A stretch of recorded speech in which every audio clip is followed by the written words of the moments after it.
Оройн төргийн үзэгчдээ улсын хурлын тамгын газрын хэвлэл мэдээлэл олон нийтэд харилцах хэлцээс бэлтгэн өргөдөг улсын хурлын гишүүнтэй ярилцах цаг нэвтрүүлгийн шинэ дугаар эхэлж байна. Манай студид өнөөдөр улсын хурлын гишүүн, засгийн газрын гишүүн, хүн амын хөгжил нийгмийн хамгааллын сайд Эрдэнэ хүрэлцэн ирлээ. Содном Зундуйн Эрдэнэ 1981 онд Улаанбаатар хотын 75 дугаар дунд сургууль, 1984 онд Цэргийн нэгдсэн дээд сургууль, 1999 онд Отгон тэнгэр их сургууль, 2000 онд удирдлагын академиг тус төгссөн. Эрх зүйч өмгөөлөгч мэргэжилтэй хууль зүйн ухааны магистр. Тэрээр 1990 онд Багнуур районы ардчилсан намын дарга, 1989 онд нийслэлийн Багнуур дүүргийн Монголын хувьсгал залуучуудын эвлийн хорооны дарга, 1990 онд нийслэлийн Монголын ардчилсан намын зөвлөлд улс төрийн ажилтан, 1992 онд Монголын үндэсний ардчилсан намын хэрэг эрхлэх газарт ажилтан. Улмаар 1995 онд нийслэлийн Баянгол дүүргийн Монголын үндэсний ардчилсан намын хорооны даргаар ажиллажээ. 1996 онд нийслэлийн Баянгол дүүргийн засаг дарга, 2000 онд Монголын ардчилсан намын дарга, 2000 онд нийслэлийн Баянгол дүүргийн ардчилсан намын дарга, 2004 онд улсын нийгмийн даатгалын ерөнхий газрын дарга, 2005 онд нийслэлийн ардчилсан намын даргаар ажиллаж байгаад 2009-оос 2012 онд улсын хурлын гишүүнээр сонгогдсон ажиллаж байсан юм а. 2012 онд Монгол Улсын их хурлын 6 дахь удаагийн сонгуулиар Монгол Улсын их хурлын гишүүнээр дахин сонгогдож 2014 оны 12 дугаар сарын 9-ний өдрөөс засгийн газрын гишүүн, хүн амын хөгжил нийгмийн хамгааллын сайдаар томилогдсон ажиллаж байна. Төр засгаас ахмад наснуудын хөгжил хамгаалал, нийгмийн хамгааллын асуудал дээр ямар бодлого баримталж ажиллаж байна. Яг бид нар ахмад насны нийгмийн хамгааллын тал дээр бол хангалттай бодлогод бас явуулж байна. Мэдээж сайн үр дүн юу гэдэг тэр болгон одоохондоо 100% бий болчихгүй байгаа. Гэхдээ бид нар бол энэ ахмад насны нийгмийн хамгааллын асуудал, ахмад насны эрхийн асуудлыг хуульчлах, нийгмийн хамгааллын бодлогод өөрчлөлт оруулах, хамгийн гол нь ахмад насны эрхийн тухай хуулийг боловсрол батлуулах асуудлыг бол хийж байна.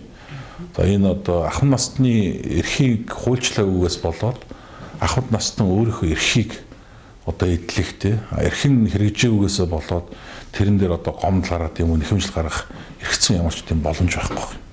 Тэгэхээр ахмад насны жишээ нь төрөөс тэтгэврж авах хэрэгтэй, үр хүүхдээрээ асруулах хэрэгтэй ч гэдэм үү. Тэр наазахын зүй ёсны эрхүүд байна шүү дээ. Энэ эрхүүдийг хуульчилж өгөхгүй бол энэ эрх бол хэрэгжихгүй юм хандлага бол сүүлийн үед нэлээд түгээмэл болж байгаа. Тэр этхийл гэр бүлийн хүрээнд хүчрхийлд өртөж байгаа тэр бүлэг бол ахмад наснууд сүүлийн үед эзэлж байгаа хувь хэмжээ их өсөж байгаа шүү дээ. Гэр бүлийнхаа хүрээнд хүчрхийлд өртөх асуудал. Тэгээ би бол шинэ ахмадуудтай олон жил хамт ажиллаж байна дөө.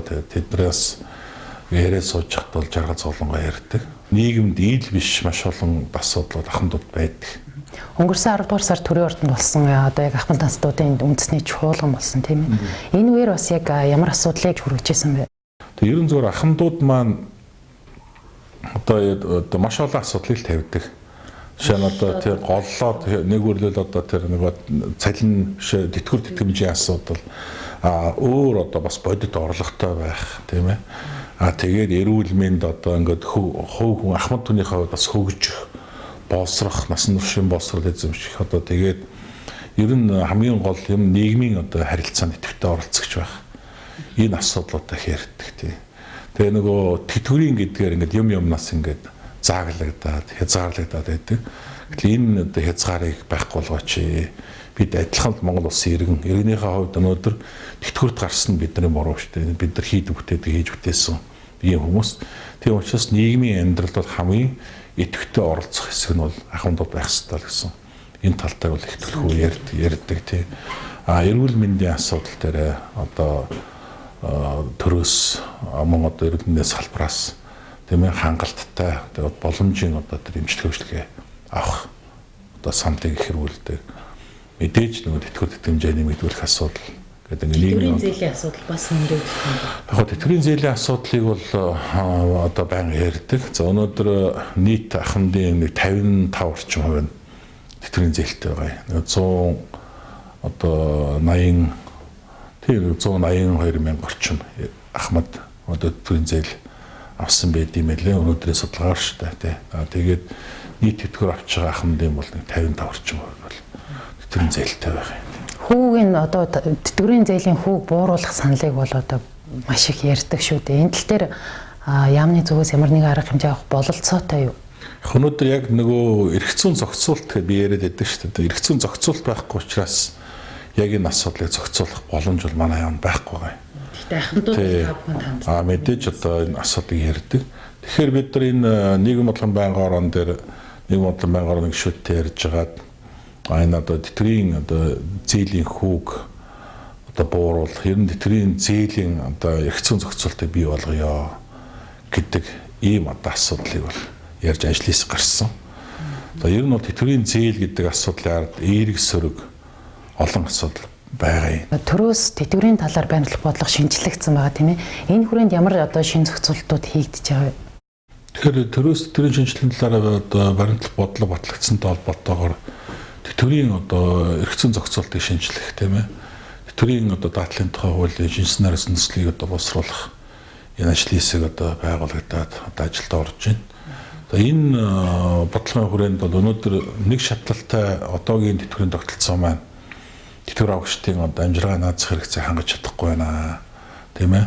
Олон их үүсрээс одоо тэтгэврийн санхүүжилт, тэтгэврийн одоо даатгалын санг бүрдүүлэх боломж өрдөхгүй байна.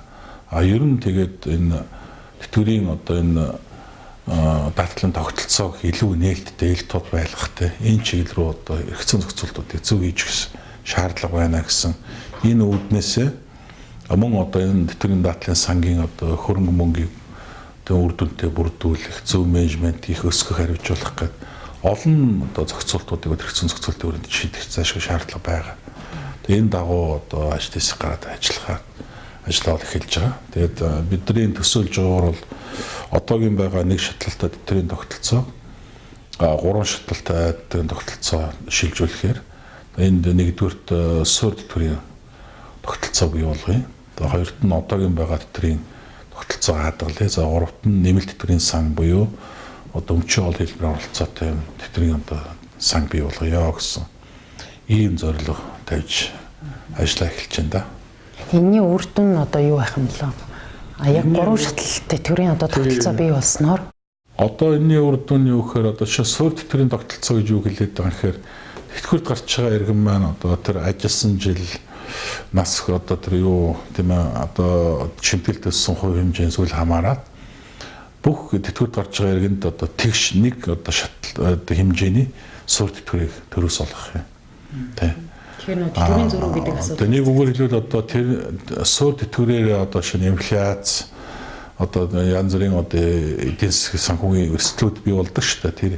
Тэр эрсдлүүдийг арилгах, тэр эрсдлээс урьдчилан сэргийлэх одоо бодлогоо тэрүүгээр дамжуулж хэрэгжүүлж яадаг. Улс орны туршлага байна л да. Тэр суурь тэтгэвэр бий болсноор бол үндсэндээ тэтгэврийн ахмадуудын маань хувьд одоогийн хуулиар тогтоож байгаа тэтгэврийн хадгалагдсан шүү дээ. Тэрэн дээр суурь тэтгэвэр нэмж авна гэдэг бол ахын насны хувьд бол энэ маш том боломж. Тэтгэврийн одоо зөрүү нэмэгдэлгээд маш олон зүйлийг одоо тэгшдэхэд бол маш томоохон үр гүйцэтгэх гэж харж байгаа.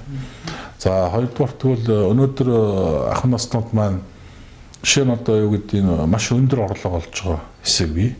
Гэтэл нэгэн даатгалын тухай хууль зохицуулалтаар нөгөө шимтгэлтэлэх цалингийн дээд зарыг тогтооцсон байдаг шүү дээ. Тэгэхээр өндөр орлоготой иргэд маань тэр илүү гарсан орлогоосоо жишээ нь одоо хувийн ч юм уу нэмэлт тэтгэврийн санд шимтгэл төлөөд тэгээд тэтгэврт гарсныгаа дараа тэр нэмэлт тэтгэврийн сангаас одоо нэмэлт тэтгэвэр авах боломж нь бүртгэх.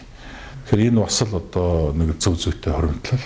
Тийм учраас энэ лөө бас энэ эрх зүйн зохицуултыг нээж өгье л гэж байна.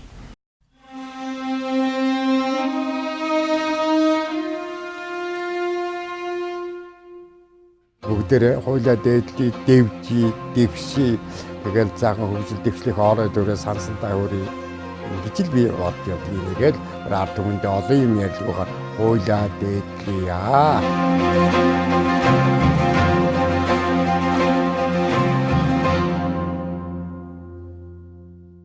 Тэгэхээр өнгөрсөн 7 хоногт улсын их хурлаар хамтын тэтгэврийн тухай хуулийг баталсан байгаа тийм ээ. Тэгэхээр өмнө нийгмийн даатгалын байгууллагыг бас тодорхой хугацаанд удирдах ажиллаж ирсэн. За энэ хугацаанд ер нь нийгмийн даатгал тэр дотор тэтгэвэр авч байгаа иргэдийн маань хувьд бол зөвхөн тэтгэр авагч нар биш, тэдний үр хөвгтүүд гэр бүлээс маш их одоо санал хүсэлтүүд бол ирдэг байсан. Тэгээд одоо ингээд насан туршийн одоо өөрийн бий болгосон хуримтлалаа ингээд үр шимийг үзэхгүй одоо ингээд тийм ээ бурхны оронд одож байгаа хүмүүсийн асуудлыг бол маш хөндөд тавьдаг байсан.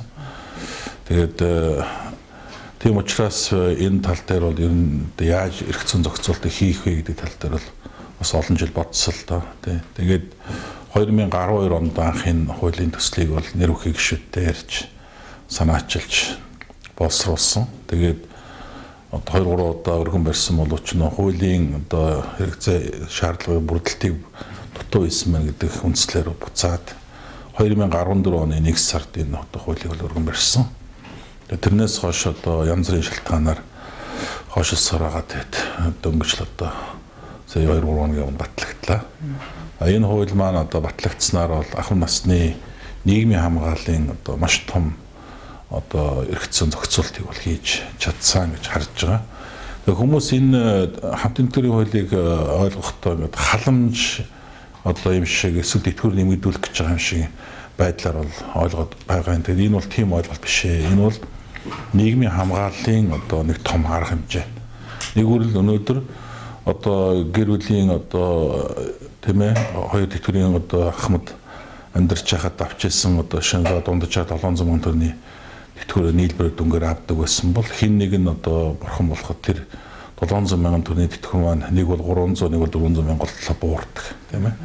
Тэгэхээр энэ нэг бол одоо хүртсэн тэр амьдрал ахыгаа залгуулаа явж исэн төвшнөөс нь бараг одоо 40-50%, бүр зарим тохиолдолд 60-70%-аар ч одоо доошоо явчихж байгаа. Тэгэхээр энэ эргээд тэр тухайн үлдэж байгаа ахмадын маань хувьд одоо амьдралын одоо эрсдэлд орох тийм ээ. Нэг ядуу өрхийн тоо руу шилжих. Тийм амжиргааны төвшин бол үндсэндээ бол одоо нэг ядуу бол орж ирсэн шүү дээ. Тэгээд ер нь явандаа бол одоо шинэ тэтгэврийн зээл авдаг.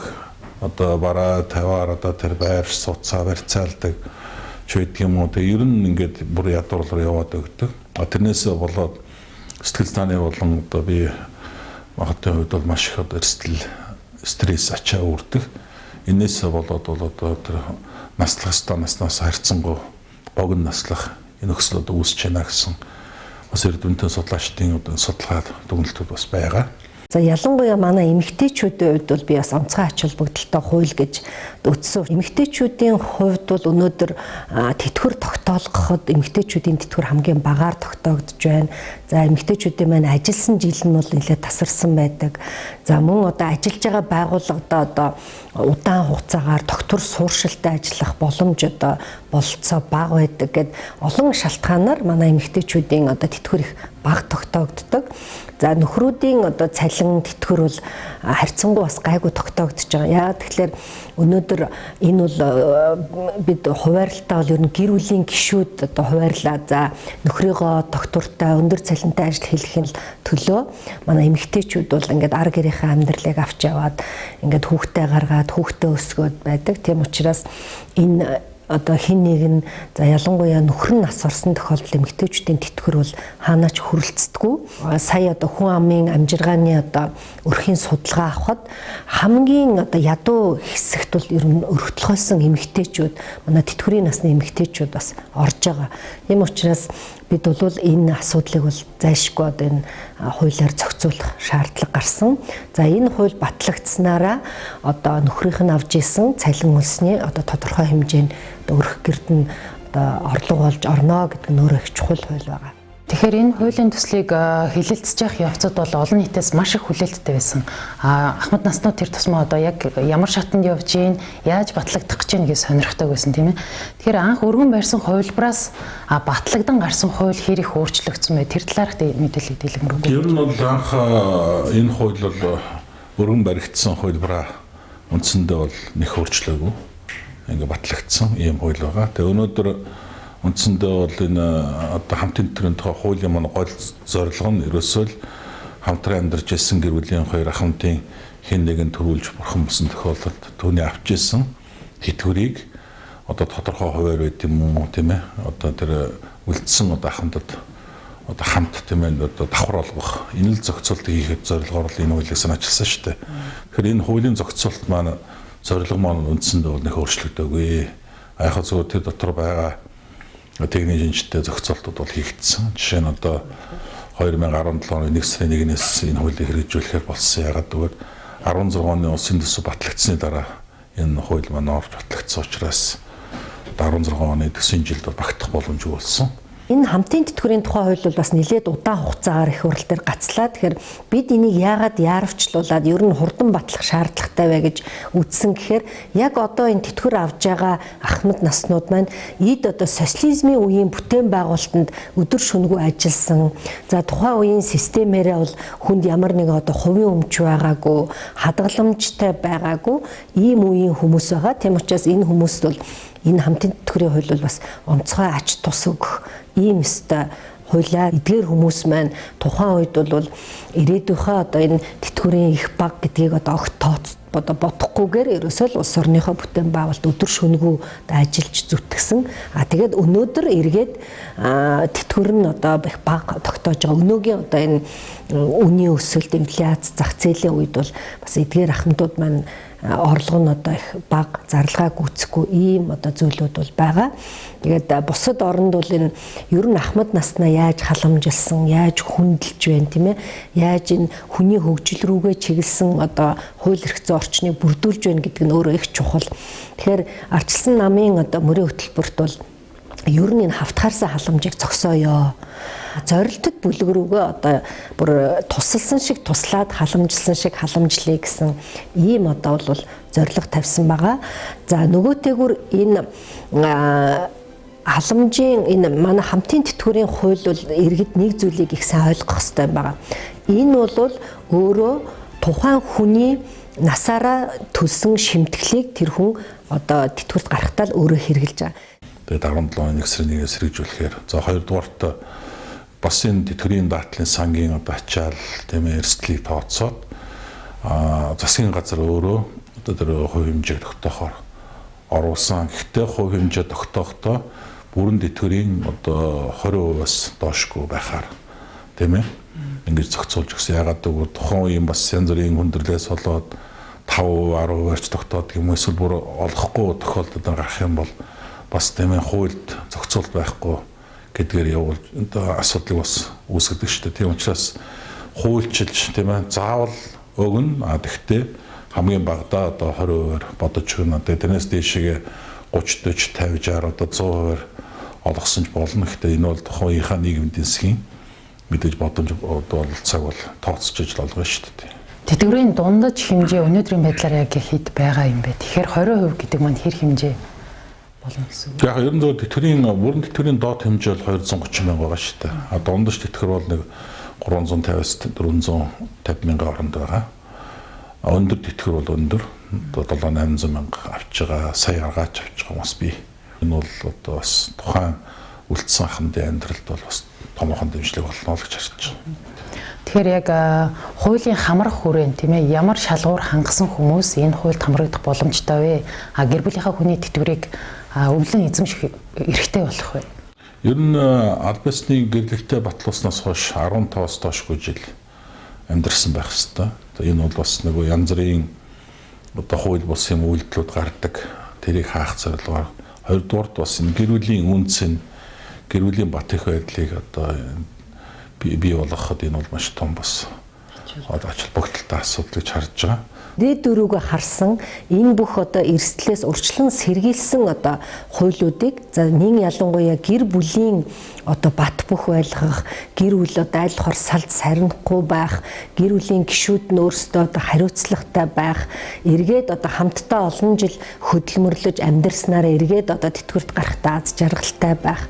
Энэ нөхцөлийг хангасан одоо ийм хуулиудыг ер нь бид баталж явах шаардлагатай. За үүний нэг нь яа харахгүй одоо манай хамтын тэтгэврийн тухай хууль байгаа. За хоёрдугаар тэгвэл одоо нийгмийн дадлын шимтгэлийг одоо яг тэр хууль заасан 20-с доошгүй жил төлсөн тэтгэвэр тогтоолгосон байх ёстой. Энэ заалт байгаа. За өөр бол нэг нарийн одоо тийм одоо юу гэдэг зохицуулт заалтуудыг аль болох хүндрэлгүй байх. Энэ одоо боломж нөхцөлийн бүрдүүлж тий ахмадуудаа чирэгдэл учруулах зорилгоор нэг олон нарийн зохицуултуудыг бол оруулаагүй. Насны зөрүү мөрөө гэдэг янз бүрийн асуудал байсан бүгдийг болиулсан байгаа. Тэгэхээр зөвхөн гэр бүлийн хүмүүсийн хооронд одоо энэ тэтгэвэр өвлөгдөх асуудал яригдах уу? Өөр хүүхдүүд нь өвлж явах тийм хувилбар бий юу? Ер нь бол шинэ өндөр хөгжилтөө эдийн засаг санхүүгийн хувьд одоо бэхжигдсэн хөгжсөн улс орнуудад бол шинэ одоо тэтгэвэр гарч байгаа иргэдэд сонголтыг өгдөг л дөө. Одоо нэг удаа бөөнөр нь авах уу, эсвэл одоо сар жилээр хувааж авах уу гэдэг. Энэ бол одоо шинэ Солонгос тул ийм сонголт байдаг. Тэгээд тухайн одоо тэтгэврийн ахмад маань өөрөө бөөнөр нь аавна гэвэл одоо тэр нэгэн хуримтлалд бий болсон мөнгө бөөнөр нь авч болдог. Тий. Эсвэл одоо сард нь одоо тэр нөгөө тэтгэвэр тийм ээ тодорхой хуваар авдаг юм ээ. Манайд бол яг одоогор бол ийм эдийн засгийн боломж байхгүй. Тийм учраас энэ бол одоо өвлүүлэх тухай асуудал байхгүй.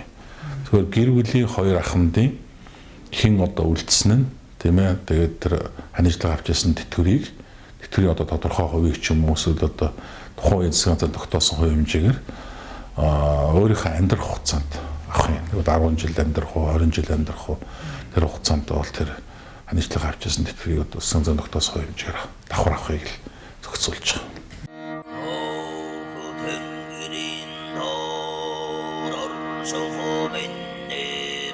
800-ны тэртээс нүүдэлж нарт тэнгэрийн дор түүхээрэн гайхуулж наран зүг тэмүүлсэн хөсөгтөн монголчууд бүгдээрээ хуулиар дээдлэцгээе.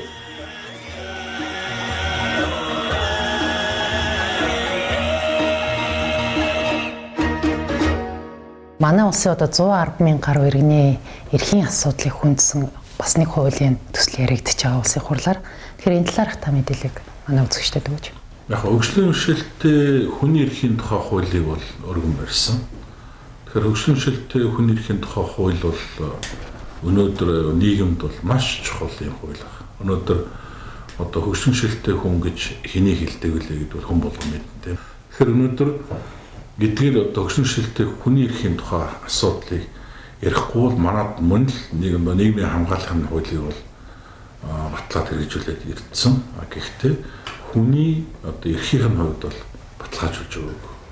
Тэгэхээр нийгмийн тэгш оролцоо буюу одоо нийгмийн амьдралд бусад иргэдийн адил яг тэгш оролцох тэр эрхээ бол хангуулах хэрэгтэй. Тийм ээ. Тэгэхээр тэр эрх нь наацхан шин одоо нийгмийн дэд бүтцийн асуудал. Шин одоо орц гарц тийм ээ одоо байшин барилгад орлоо гэвэл орц гарц олон нийтийн газар очлоо гэвэл одоо бизнес газраас гисүүлээд тэр хүнд зориулсан тийм нийгмийн дэд бүтц бол заашгүй байх хэрэгтэй юм аа. Тэгвэл манайд бол яг үндсэнд бол өнөөдөр энэ бол байхгүйтэй адилхан байгаа шүү дээ. Тэгэхээр энэ бүх асуудал тэгээд одоо шин залуучууд гэхэд л сурч боловсрохоос гисүүлээл ингээл хөгжлийн бэрхшээлтэй ч гэсэн бусад залуучуудтай адилаар сурч боловсрох тэр тэгш боломжоор хангагдах хэрэгтэй. Өнөөдөр манай эрх улсын сургууль улсын ясалт жишээ одоо хүүхэд одоо залуучууд сурагчдыг хөгжмөшөлтэй тэр хүүхдүүд очиж сурах нөхцөл байхгүй шүү дээ. Тэгэхээр энэ бүгдийг бий болгох салбар дундын одоо нэгдсэн бодлого зохицуултыг бий болгох. Салбар болгонд одоо хөгжмөшөлтэй иргэдийн асуудал хариуцсан одоо ажилтан мэргэжилтэн байдаг. Шинэ одоо өнөөдөр одоо барилгын яамд гэхэд одоо шинэ хөгжмөшөлтэй иргэдийн асуудал хариуцсан зайлшгүй одоо алба мэргэжилтэн бол байх хэрэгтэй. Ягаад гэвэл өнөөдөр шинээр ашиглалтанд орж байгаа байшин барилгад шинэ одоо хөгжмөшөлтэй иргэдэд зориулсан одоо лифт, орц гарц тийм ээ одоо тэгэл одоо нойл сул дурас гэсүүлээр шат хөнгөл байна уу юу? Хэрвээ байхгүй бол тэр барилгыг одоо улсын комисс төлөж авдаггүй байх. Тийм ээ? Стандарт шаардлага хангасан гэж үздэггүй байх. Гэх мэт тийм маш олон одоо асуудал байж байна. Өнөөдөр боловсролын яам гэсэн асуудал байх хэрэгтэй. Жишээ нь яг хөгжмөшөлтэй хүүхэд залууч зориулсан сурц орчныг бүрдүүлж чадаагүй тохиолдолд жишээ нь тухайн сургуулийн үйл ажиллагаа стандартыг зөвшөөрдөгч байдаг юм. Иймэрхүү зохицуултуудыг хийх үүднээс тэгээд хөгжмөшөлтэй хүн маань өөрөө одоо өөрийнхөө эрхийг хамгаалуулах. Хэрвээ эрхэн зөрчилж ивэл одоо шүүх тийм ээ шийдэх одоо холбогдох байгууллагад нэхэмжлэг гарах хэрэгтэй байх. Гэт маш олон эрхийг одоо хуульчилж өгч байгаа юм чухал байлаа. За өнгөрсөн 11 сард бас 11 сарын сүүлээр хөгжлийн бэрхшээлтэй иргэдийн асуудлыг төрийн ордонд үндэсний хэмжээгээр хилцэж ярилцсан байгаа тийм ээ. Тэгэхээр энэ үеэр одоо төрөөс хөгжлийн бэрхшээлтэй иргэдийн талаар баримталж байгаа бодлогын талаар ямар дүгнэлтүүд гарсан юм бэ? Ямар асуудлуудыг тэр үед онцолж ярилцсан бэ? 2013 оны 5 сард хөгжлөмшөлт иргэдийн үндэсний анх тохирч болгоны зохион байгуулж тэрүүгээр энэ хүн хөгжлөмшөлт иргэдийн тулгамдаад байгаа асуудлын талаар хэлэлцэж одоо дүгнэлт зорилтыг төвшүүлсэн тийм. Тэгээд тэрийг хэрэгжүүлэх чиглэлээр одоо өнгөрсөн хугацаанд юу хийвэ гэдгээ ярьсан. За тэгээд хамгийн гол юм одоо энэ хөгжлөмшөлтөд хүний эрхийн тухай хууль тийм. Түүнийг одоо батлуулах, одоо хууль тусгах зүйл заалтууд гэх тийм ээ. Санаа оноо гэдэг энэ зүйл дээр голчилж ярьсан. Тэгээд энэ хүний хөгжлөмшөлтөд хүний эрхийн тухай хууль маань өөрөө маш чухал хууль. Тэр хүмүүсийн хувьд ч тэр нийгэмд ч тэр маш чухал байл. Тэгэхээр энэ хуулийг бол одоо өнөөдөр батлуулах. За хоёрдугаарт бол өнөөдөр энэ хөгжлөмшөлтөд болцсон хойно асуудлын шийдлээсээ гадна нийгэмд өнөөдөр хөгжлөмшөлтөд болохоос сэргийлэх тийм ээ. Одоо наацхан төлөв хамгааллын асуудал. Тэгэл одоо хүүхэд залуучуудын аюулгүй орчныг бий болгох гэдэг энэ чиглэлээр ч гэсэн бас хүмүүс бол санаа оноогоо хийлж бодлоо валтсан. Өнөөдөр жишээ нь одоо сүүлийн үед бол нийт хөгжлөмшөлтийн иргэдийн маань одоо тоо өсөх хандлагатай байгаа. Тэгээд энэ одоо ямар байдлаас энэ тоо өсөх хандлагатай байгаа гэхээр сүүлийн үед энэ хотчлт эрс нэмэгдэж байгаа тийм ээ. Маш олон одоо мянган айлын уран сууц ашиглалтанд орж байна, байшин барилгаар хийж байна. Зам одоо тээвэр өсөж байна тийм ээ. Машины тоо, авто тээврийн хэрэгслийн тоо өсөж байна. Энэтэй холбоотойгоор ахуйн болон автын осол аваар маш ихсэж байгаа. Тэгээ энэс одоо болоод олдмол хөгжлөмшөлт иргэдийн тоо өсөх хандлага байгаа юм. Ялангуяа энд одоо өртөж байгаа иргэдийн дийлэнх нь дандаа хүүхэд залуучууд. Тэгэхээр шинэ ахуйн ослоор одоо юу гэдэг гэртээ одоо тог өнцгүүлдэг юм уу, хуруу гараа юм тастуулдаг юм уу тийм ээ. Гал одоо өсөн түлэгддэг юм уу гэдэг ингээд энэ юмд бол бага насны хүүхэд бол маш өртөж байгаа. Автын одоо ослоор бол бага насны болон одоо энэ бүх насны хүн дээр дотроо хүүхэд залуучуудын тохиол бол маш өндөр байна. Тийм учраас эдгээр одоо асуудал дээр өнөөдөр жишээ нь одоо энэ хөдөлгөөний аюулгүй байдлыг хангах чиглэлээр үйл ажиллагаа явуулж байгаа цагдаа тэгээ одоо олон нийтийн байгууллагууд, төрийн байгууллагууд, иргэд гэдэг эдгээр хүмүүстийн одоо сануулгах, сэрэмжлүүлэх тийм ээ. Замын хөдөлгөөний хууль дүрмийг сайн сурчлах гэдэг маш олон ажлуудыг бол хийх зааш шаардлага байгаа. Энэний үр дүн тэр одоо олдмол одоо хөгжлөмшөлт иргэдийн одоо тоо өсөж байгаа төр өсөлтийг бол одоо бүрэн зогсоод хумаа гэхэд одоо сааруулах, багасгах боломж бол бүрднэ гэж харж байгаа. Тэгээ гэхэд ингээд энэ чиглэлээр бол ярьсан. Тэгээ ер нь хөгжлөмшөлтөд хүний эрхийн асуудлаас гадна ер нь нийгмийн оролцоо гэдэг юм дээр маш их санал гарч байгаа. Тэгээ ягаад гэвэл хөгжлөмшөлтөд хүүхэд залуучуудын хөгжлийн төвүүдийг олноор байгуулах асуудал яригдж байна. Өнөөдөр бид нар анхудаа одоо Баянгол дүүргийн 20 дугаар хорон дээр хөгжлөмшөлтөд хүүхдийн одоо хөгжлийн үндэсний төвийг Хятадын засгийн газрын одоо 30 сая долларын өцөлтөд тусламжаар барьж байгуулах ажлыг одоо эхлэх гэж байна. Тэгээд зураг төсөв бүх юмыг бол Хятадын тал хариуцж хийж байгаа. Мөн гүйцэтгэлийг гэсэн Хятадын тал хариуцгаар манай талаас бол хариуцах асуудлыг бол дид үтэц газрын асуудлыг хариуцгаар ингэж одоо сонжигт гаргаж зурсан. Тэгээ энэ ажил манайхгүй эхэлнэ. Энэ бол Монголд анхудаа одоо 11,000 орчим одоо хүүхэд байгаа шүү дээ, хөгжлөмшөлттэй хүүхэд. Тэдэн зориулсан одоо хөгжлийн үндэсний төв анхудаа баригдаж байгаа. Хэрвээ энэ ашиглалтанд орох юм бол одоо хөгжлөмшөлттэй хүүхдүүдэд маш том боломж нээгдэнэ. Ялангуяа одоо саажилттай одоо хөдөлгөөний одоо тийм ээ дутагдaltaй хүүхдүүд. За тэгээд боловсрол одоо эзэмшиж чаддаггүй, нөхөн сэргийн хэмжлэгийн хвшлийг авч чаддаггүй гэдэг маш олон хүүхдүүд бол энэ төв бол өөрөө маш том боломжийг одоо юу нээж өгнө. Тэгээ энэ төвийг зөвхөн төвийг барих асуудал биш, энэ тусламжийн одоо хүрээнд мэрэгчлээ боловсруучны бэлтгэх асуудал бас орж байгаа.